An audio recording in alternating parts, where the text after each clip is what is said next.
Hola, ¿cómo están? En el video de hoy vamos a ver las patologías de la aorta. Las patologías se van a dividir en dos grandes grupos, lo que son los aneurismas y el síndrome aórtico agudo. Dentro de los aneurismas tenemos los aneurismas que son de la aorta abdominal y los aneurismas que son de la aorta torácica. Dentro de los que son de la aorta abdominal, los más frecuentes son los de la aorta infrarrenal, siendo este el más frecuente de todos los tipos de aneurisma. Y de los de la aorta torácica tenemos la aorta ascendente, que son aproximadamente el 60%, y los de la aorta descendente, que son aproximadamente el 30%.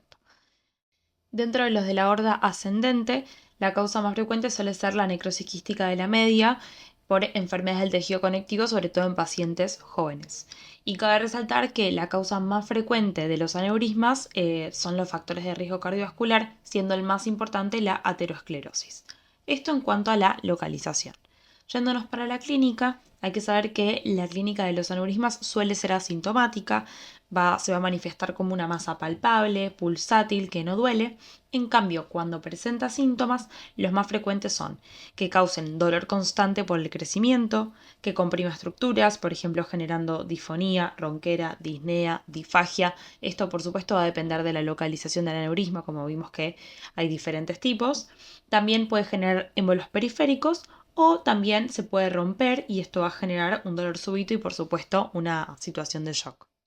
En cuanto al diagnóstico, el primer estudio que se va a realizar es una ecografía. La ecografía para el aneurisma es el estudio más sensible, es decir, que nos va a descartar. Si la ecografía da negativa, significa que el paciente lo más probable es que no tenga un aneurisma. En cambio, si es positivo, va a haber que confirmarlo con otro estudio. Ese estudio es la angioTAC, que es el estudio más específico para los aneurismas. Ahí nos va a diagnosticar el aneurisma y vamos a ir para el tratamiento. El tratamiento para todos los pacientes tiene que ser en un principio médico, en caso de que no requiera una indicación quirúrgica, que ahora las vamos a ir a ver. El tratamiento médico consta de beta bloqueantes más control de los factores de riesgo cardiovascular, porque vimos que estos son la principal causa de la formación de los aneurismas. Y dentro del tratamiento quirúrgico vamos a ir primero a los asintomáticos. Un paciente asintomático que tiene un aneurisma de más de 5,5 centímetros, este paciente tiene indicación. Después, un aneurisma que crezca más de 0,5 centímetros al año, lo mismo. ¿Por qué es esto? Porque son los dos que mayor riesgo tienen de romperse.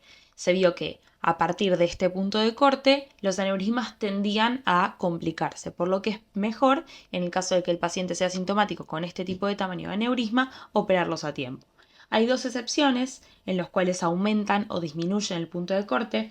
En el caso de la aorta descendente, el punto de corte va a aumentar, sí. En este caso se los va a operar a pacientes asintomáticos con aneurismas mayores a 6 centímetros.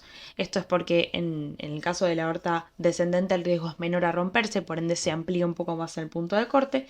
Y en el caso de la aorta ascendente, en este caso el punto de corte disminuye. En este caso va a ser un aneurisma más de 4 o 4,5 centímetros que además tenga necrosis quística de la media, coartación de aorta o una válvula aórtica bicúspide. En el caso de los pacientes sintomáticos, estos son los pacientes que sí van a tener indicación de cirugía, o bien también la cirugía urgente va a ser necesaria en el caso de que el paciente ya tenga síntomas de shock porque ese aneurisma se rompió.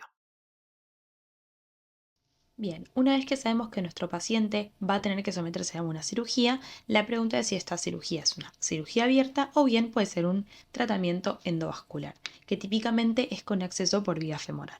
Vamos a ir con las indicaciones de tratamiento endovascular, que es el EVAR o TEVAR en el caso de la aorta torácica.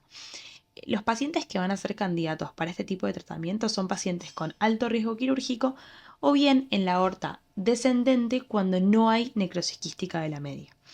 Los pacientes que tengan bajo riesgo quirúrgico o también cuando la anatomía no sea favorable para poder realizar un tratamiento endovascular son aquellos que van a ser candidatos a la cirugía abierta, en los cuales se va a resecar ese aneurisma y se va a reimplantar un tubo, digamos, protésico, biológico o mecánico. Es importante resaltar que la elección de tratamiento, ya sea cirugía abierta o tratamiento endovascular, va a ser individualizando cada aneurisma de cada paciente y además en función también de la elección del paciente. En cuanto al síndrome aórtico agudo, hay tres tipos. Está el hematoma intramural, la úlcera o la disección. La disección es lo más frecuente, suelen ser el 80% de los síndromes aórticos agudos y además suele ser más frecuente de la aorta ascendente, en cambio la úlcera y el hematoma de la aorta descendente. Cabe resaltar que lo que ocurre en la disección es un desgarro de la capa íntima donde por ahí se va a formar una falsa luz, la sangre va a discurrir por ahí comprimiendo la luz verdadera donde va a pasar la sangre para irrigar los tejidos. En cuanto a la clínica de los síndromes aórticos agudos, suele manifestarse con hipertensión arterial, un dolor que es súbito, desgarrante, lacinante, que es como migratorio hacia la espalda, se va a irradiar y puede no haber un soplo. ¿Sí? Además puede haber pulsos diferenciales. Esto va a depender de dónde ocurra la disección. Si la disección ocurre en la aorta ascendente, suele haber pulsos diferenciales. Yéndonos para el diagnóstico por supuesto va a arrancar con la sospecha clínica, va a ser un paciente en el cual, sobre todo yéndonos a la disección, va a estar en shock. Si el paciente está estable, se le va a indicar una angiotac, en cambio si el paciente está inestable, se le va a indicar un eco transesofágico. En cuanto al tratamiento, tenemos por supuesto primero el tratamiento médico en un paciente que está estable y se le diagnostica alguna de estas cosas, se le va a indicar la betalol, sí, beta bloqueante, y además control de la tensión arterial. Están por supuesto contraindicados los anticoagulantes orales y los vasodilatadores arteriales directos. Y en cuanto al tratamiento quirúrgico, que va a ser el tratamiento principal en el caso del síndrome aórtico agudo, va a ser urgente en el caso de que sea una Stanford A. Recordemos, ahí les dejo la imagen de la clasificación de la disección aorta. Cuando compromete a la aorta ascendente, se le dice que es Stanford A y en este caso el tratamiento es urgente.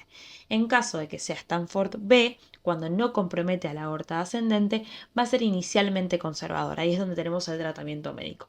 Pero si esto aumenta el riesgo, digamos, porque el crecimiento es más rápido de lo que se esperaba, o el paciente evoluciona mal porque esta disección progresó y el paciente está chocado, ahí se le va a indicar el tratamiento quirúrgico.